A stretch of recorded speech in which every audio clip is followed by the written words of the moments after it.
Salut et bienvenue dans cette nouvelle vidéo. Je suis super contente de te retrouver pour une petite vidéo face cam parce que ça fait longtemps que j'en ai pas fait. Ça fait longtemps même, j'ai l'impression que j'ai pas publié sur cette chaîne YouTube et il faut dire que j'ai un peu 1000 projets en même temps et que du coup voilà, j'ai priorisé. Quoi qu'il en soit, rapidement j'ai terminé ma formation à l'enseignement de la contorsion. Il s'est passé beaucoup de choses, mais j'ai surtout pris conscience d'une chose vis-à-vis des étirements que en fait j'aurais aimé intellectualiser plus tôt parce que aujourd'hui je sens que ça me débloque énormément. Et donc voilà, j'ai eu envie de prendre la parole rapidement dans cette mini vidéo pour te partager ça. Si on se connaît pas, moi c'est Julie, je suis professeure de souplesse et de discipline aérienne et sur cette chaîne du coup je te partage mes astuces, mes conseils, bref tout ce qu'il te faut pour t'aider à améliorer ta souplesse. J'ai d'ailleurs créé un petit fichier PDF qui s'appelle les 4 éléments pour progresser en souplesse. Il est gratuit, je te mets le lien dans la description si tu veux le télécharger.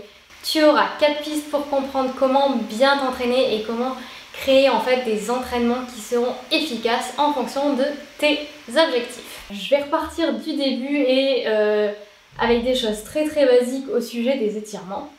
Donc tout simplement, de base, quand on étire un muscle, on oppose ses deux extrémités. C'est-à-dire qu'on oppose ces deux points d'insertion. Et en fait, pour opposer ces deux points d'insertion, là, moi, ce qui me débloque la prise de conscience que j'ai eue, c'est qu'en fait, il faut simplement mettre son intention à chaque extrémité pour envoyer de l'énergie dans des directions opposées. J'illustrerai certainement avec des exemples, mais par exemple, si je décide d'étirer là, comme ça, le côté, en fait, il faut que j'ai conscience que cette partie-là, elle va partir vers le haut, donc ici, et que la partie du bas qu'on voit pas là à la caméra, elle va être étirée vers le bas. Donc en fait, il faut que j'arrive à mettre une opposition entre cette partie qui est vers le haut et cette autre partie qui est vers le bas. Et là, en fait, mon étirement, il est efficace. Dit comme ça, pour cette posture-là, enfin pour cet exemple-là, ça paraît simple et évident. Mais jusque-là, je ne l'avais jamais conscientisé. Pour moi, quand je m'étirais, il fallait juste que je grandisse et que cette partie-là, elle aille chercher loin. Et l'opposition, en fait, on ne la calcule pas.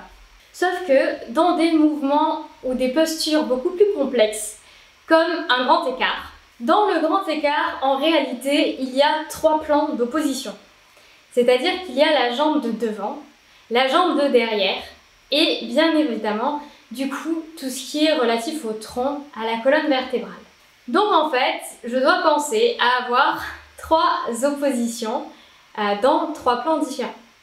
C'est-à-dire que ma jambe avant, elle doit être étirée de par la cheville, le talon, qui donc étire, qui doit être donc voilà, dynamique dans une direction, la direction avant, et la partie donc où il y a c'est pas vraiment la hanche parce que du coup ça sera plus le fémur parce que c'est cette partie-là qui intéresse puisque c'est la continuité, pardon.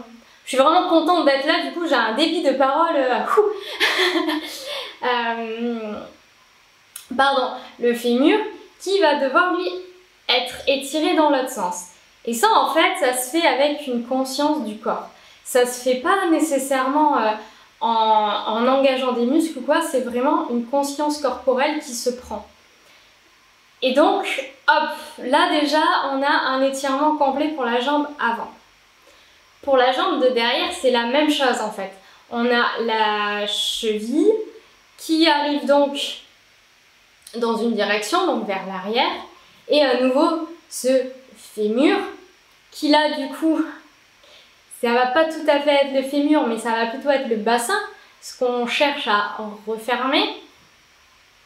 Ce bassin qui va venir du coup, en se remettant bien fermé, et tirer vers l'avant. Et de là, la jambe arrière, pareil, elle a un bon étirement. Et la dernière donnée importante pour un grand écart, c'est le tronc.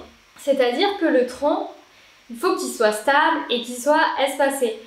Il faut vraiment en fait ressentir cette expansion qui vient depuis le sommet du crâne, donc vraiment qui grandit, mais en même temps arriver à sentir au niveau du bassin cette,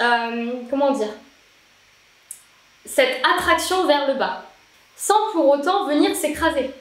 Il faut trouver justement le juste milieu qui permet de grandir et donc d'espacer tous ces endroits. Et en fait, simplement en prenant conscience de cette posture, là j'ai sorti l'exemple du grand écart latéral. Pour un facial, c'est assez similaire. Pour les postures de dos, c'est un peu plus complexe parce que c'est une autre conscience du dos quand même qui est un peu plus poussée à mon sens, notamment pour tout ce qui est les cambrés extrêmes. À l'heure actuelle, moi je l'explore en position de crevette. C'est une prise de conscience qui est vraiment difficile à avoir, mais ça vient.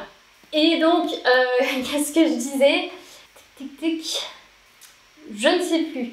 Bref, le fait est que au moment où en fait j'ai commencé à prendre conscience vraiment qu'il fallait que je grandisse mon corps dans toutes les directions possibles de manière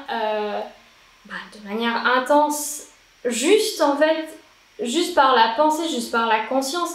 C'est pas des contractions de muscles comme je te le disais, c'est pas il faut que je force, non, c'est juste je me ressens et donc j'apprends en fait à espacer toutes ces zones.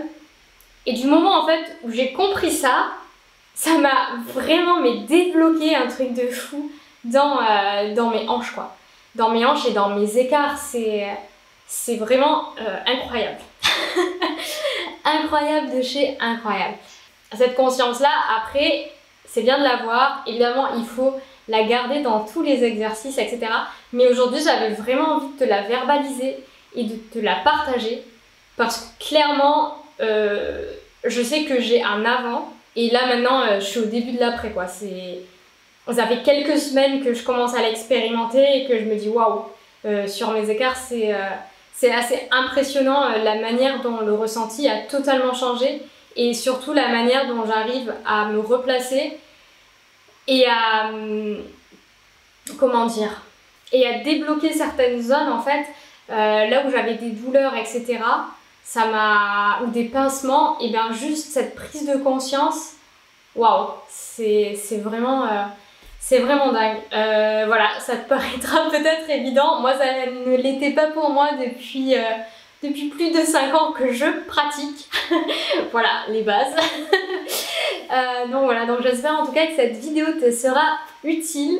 Dis-moi si pour toi c'est une révélation ou alors absolument pas. Dis-moi si c'était clair ou pas parce que j'ai l'impression que c'est quelque chose d'assez abstrait. Voilà, en tout cas j'espère vraiment que ça va t'aider, que ça va pouvoir te débloquer. En attendant, eh bien je te souhaite de prendre soin de toi et je te retrouve très vite. Salut!